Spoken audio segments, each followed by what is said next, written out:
在4月份里面 ，UP 发的是南柯系列的第2期到第6期，在这几期视频当中 ，UP 的状态基本上是一致的，就是在努力找糖，希望能够上山。但是呢，在这个过程当中，基本上只能 get 到的就是氛围感，然后呢，很喜欢他们那个小学鸡式的那种营业模式。但是同时里面也 get 到了一些说这对真人不行。不过不死心，因为对于我来讲，磕爱情当然是最好的，但是如果说就是磕不起来的话，那就磕个兄弟情也蛮好，就挺喜欢的。所以呢，就还是在继续找。这个时候的评论区呢，从2到6就分化成了不同的情况，但基本上整体来讲还算和谐。大部分的应该是 CP 粉还是盼着 UP 能真香，但是也有部分 CP 粉因为针对 UP 的获得的刀或者说不是糖的部分进行了一些找补。那找补的内容当然是没有一条能说服我的了，所以就看看罢了。还有的呢，就是两边的粉丝，因为我在这个视频当中其实两边都有批评，所以两边粉丝也过来有解释和找补的内容，但整体来讲的话吵架并不多，所以2到6期其实基本上还算比较和谐。那在这个阶段里面 UP 对二人关系的认知其实大架构没有变化，大架构和我在上一期复盘当中的那个关系的认知并没有变化，但是它增添了很多细节的东西。这一期视频当中，其实我 get 到了一个比较特别的点，就是我们现在视频当中看到的这一段。我当时就提到龚老师在张老师身边会比较紧张，因为张老师的不受控，而龚老师是一个不希望什么东西都超出自己掌控的人。他会比较中规中矩，按部就班，会处在一种比较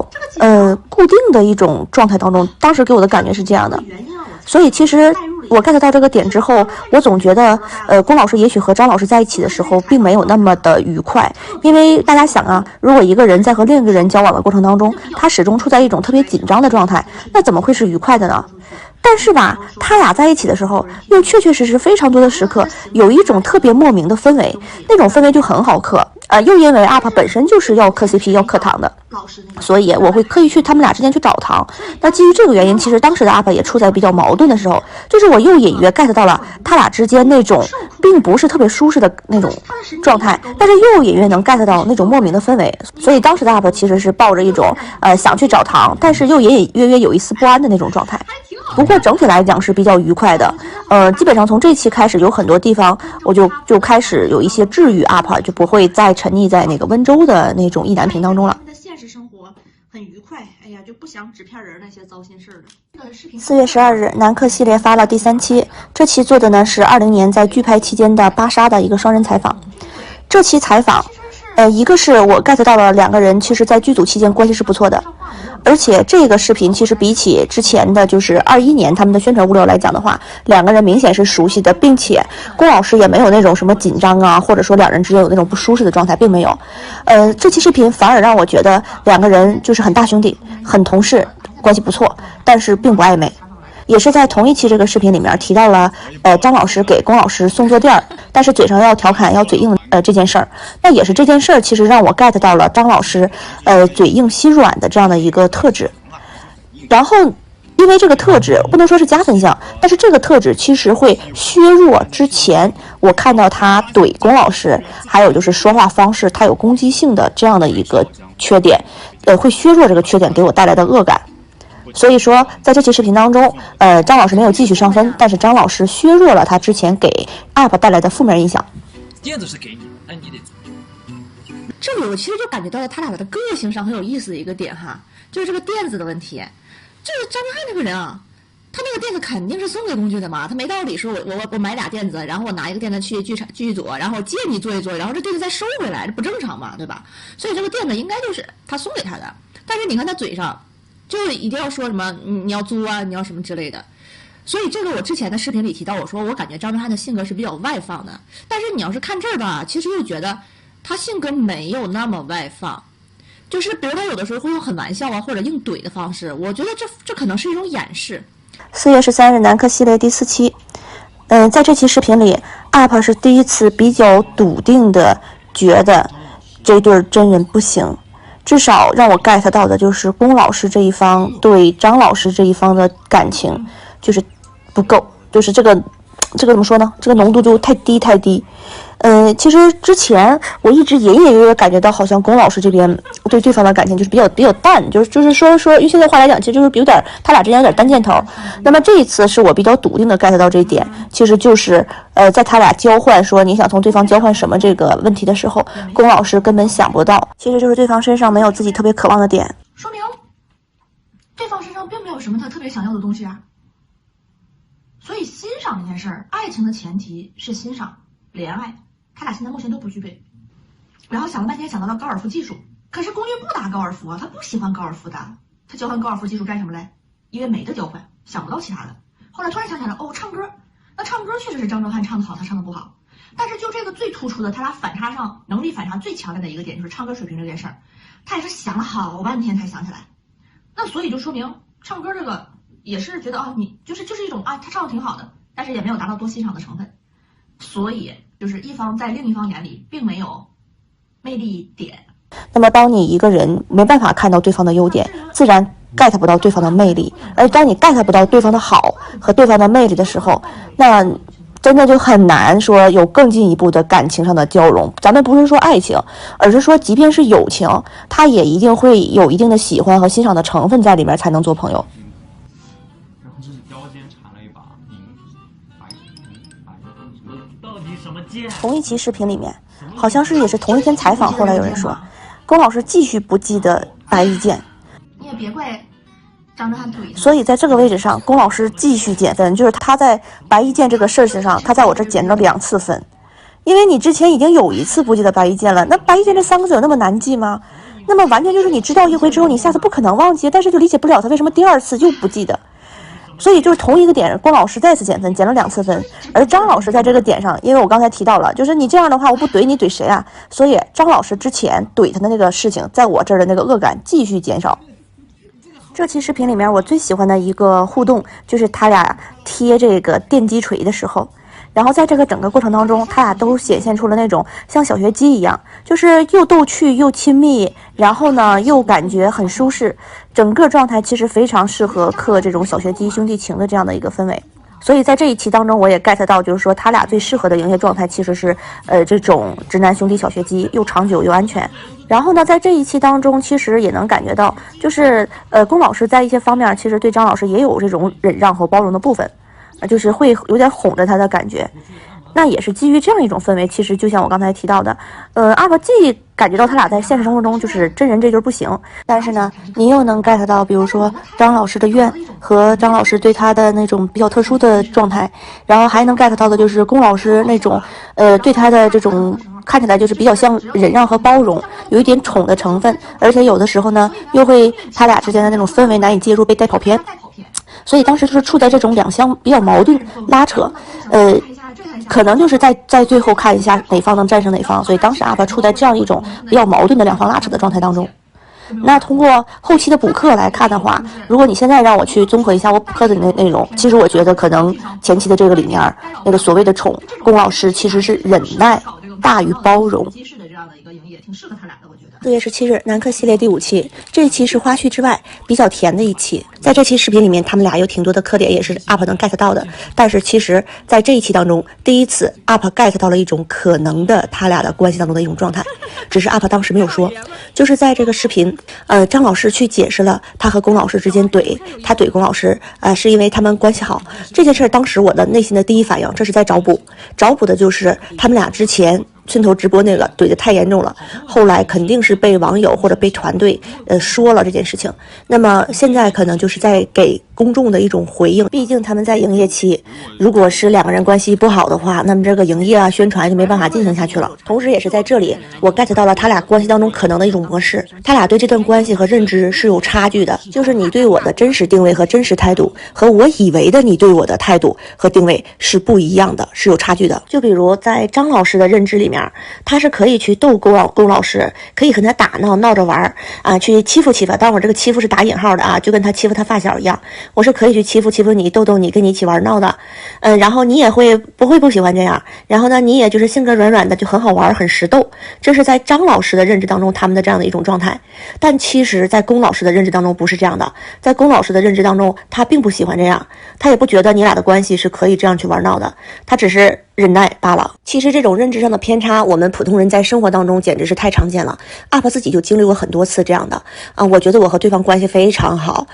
至少是可以达到一个什么程度。但是事实上，当遇到一些事儿的时候，或者你在某一些情况下，你就会发现，其实在对方的认知里，你只是普通朋友或普通同事，这个是很常见的，并不是说只有在他俩身上会发生，我们身上很正常，也会发生这样的情况。但是因为当时UP看的物料非常有限，所以没办法特别笃定，也不希望因为自己的一些表达给他们俩造成一些麻烦或者误解。但是我如果什么都不说，这就违背了我的一个原则，因为我做这个视频什么之类的，就是希望给大家展现一个真实的我课的过程，所以我就尽量的在真实表达和保护他们俩，以及尽量的不影响他们营业这件事当中，去采取了一个平衡，找了一个折中。所以我当时找的是一个代入的视角，就是如果我的朋友这样怼我的话，也许我是不开心的，我不开心我不说，但是并不是我就喜欢这件事情，我从这个角度去谈的。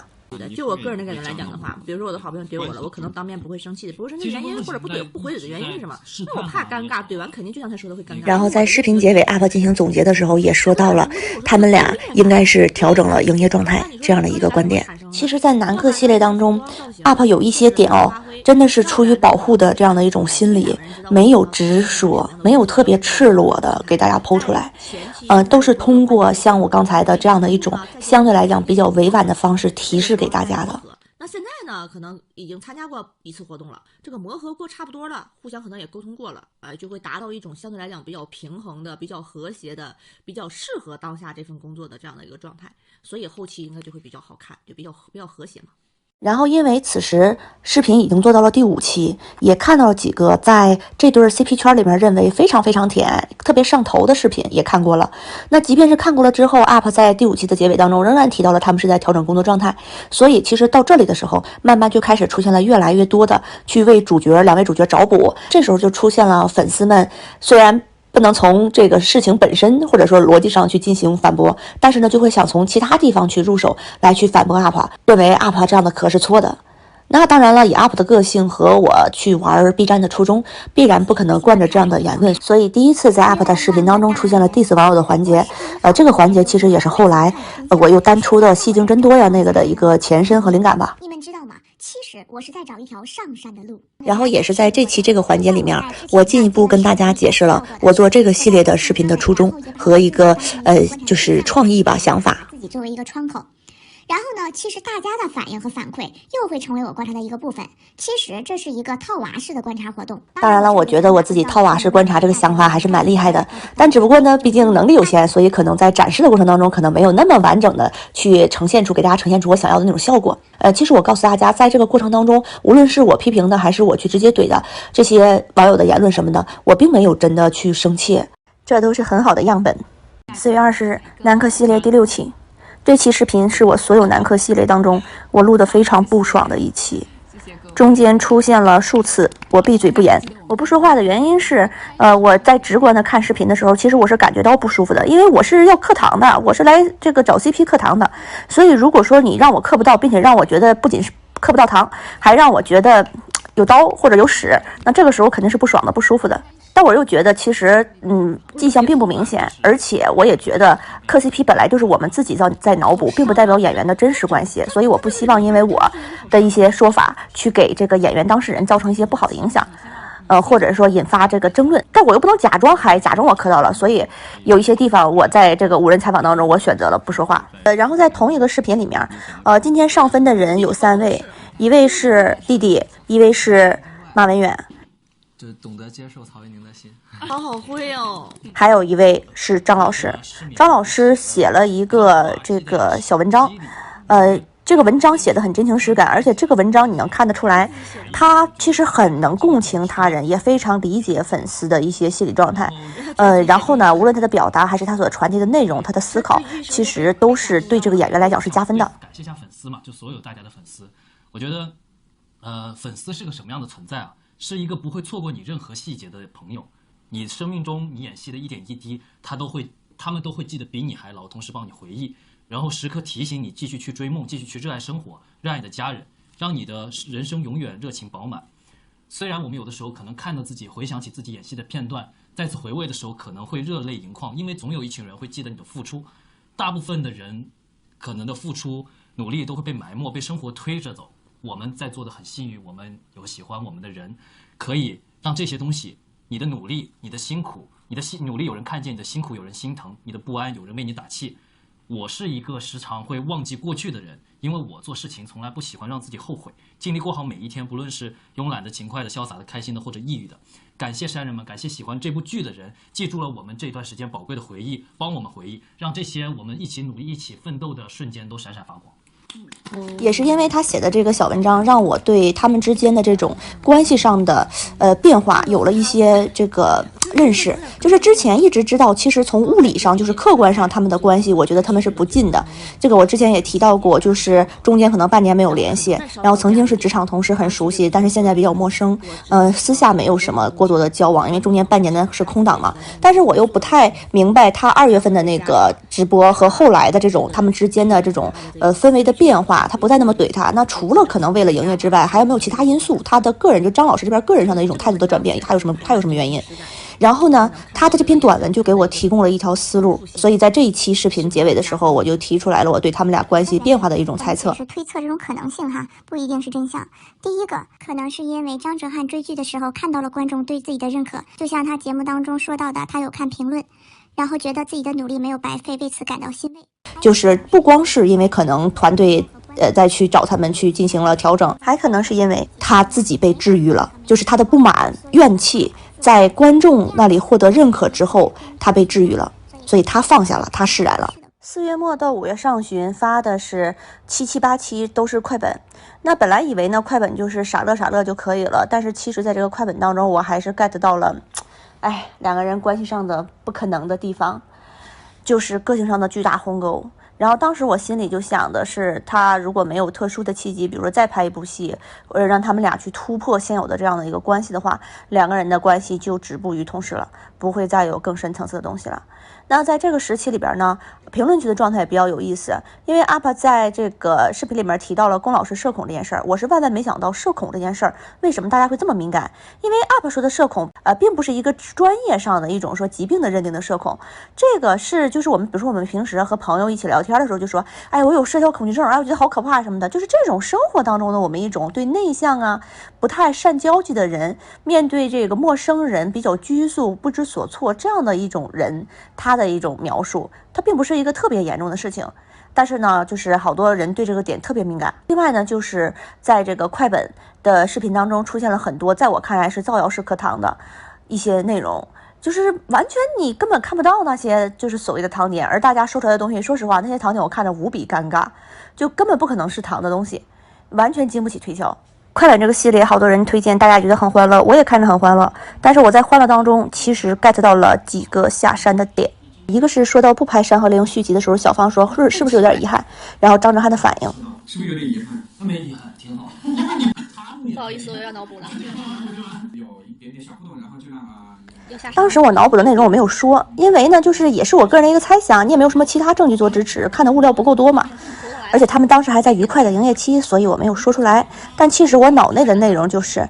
他们拍《山河令》这段时期一定发生了一些让张老师并不想再次合作的东西，他才会说出那个话。你以为是玩笑，但是这个开玩笑真开玩笑的方式和玩笑当中透着真的方式，我觉得是不一样的。至少刚才那个张老师说那话的时候，他的神态让我觉得不是真的玩笑。然后就是快本正片里的这一段内容，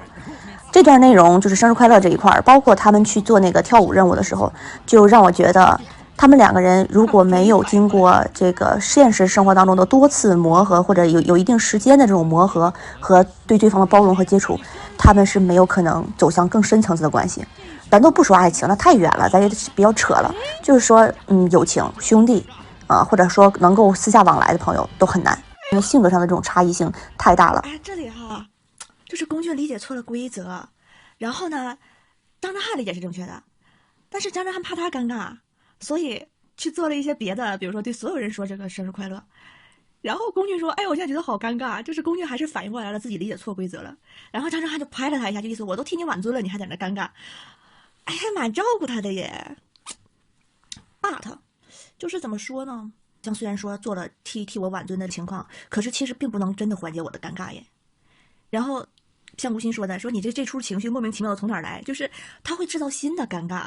此处我是进行了这个同理代入，就代入我自己，我觉得张老师知道的这个尴尬其实会让我尴尬。但是大家这里不要忽略一个点，并不是所有人和张老师一起的时候，张老师这个行为都会制造尴尬，因为他后期的这个快本也好，还是这个跑男也好，去和其他的这个几位明星一起玩的时候，并没有出现这种情况。那我这个代入是原因什么？我是个尬点非常低的人，特别怕尴尬，就而且别人尴尬，我看别人尴尬我都尴尬，所以我很能理解或者共情到一些龚老师的感受。所以此处我是代入我自己，然后我觉得龚老师在这一点上尬点低这一点上和我是同类的，所以我觉得张老师的一些行为在尬点低的龚老师这里边会制造新的尴尬，就是还是那个问题，他俩不适合不匹配，和别人可能别人就不会觉得这个行为是尴尬的。所以他们俩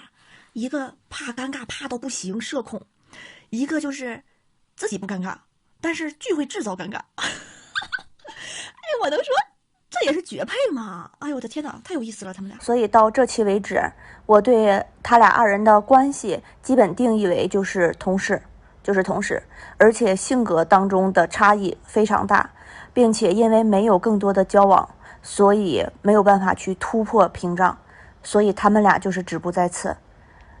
应该是在一个合作的状态，然后看他们俩应该能够是比较愉快的完成这个营业动作。这是我在这个时期已经对他们俩关系进行的判定，但是我还仍然很愿意看他们俩，因为也不一定非得磕 CP， 因为你看完剧之后，哎，挺喜欢这个剧的，挺喜欢演员的，那么他们俩出来有营业活动，有娱乐节目，其实自然就是很爱看的，所以这也是支持我要就是把这个系列做完。另外呢，就是关于他演唱会基本上我其实能判断出来，他其实是要做那个告别的，那所以有始有终，所以我当时打算的也是做完演唱会就算这个系列的一个结束。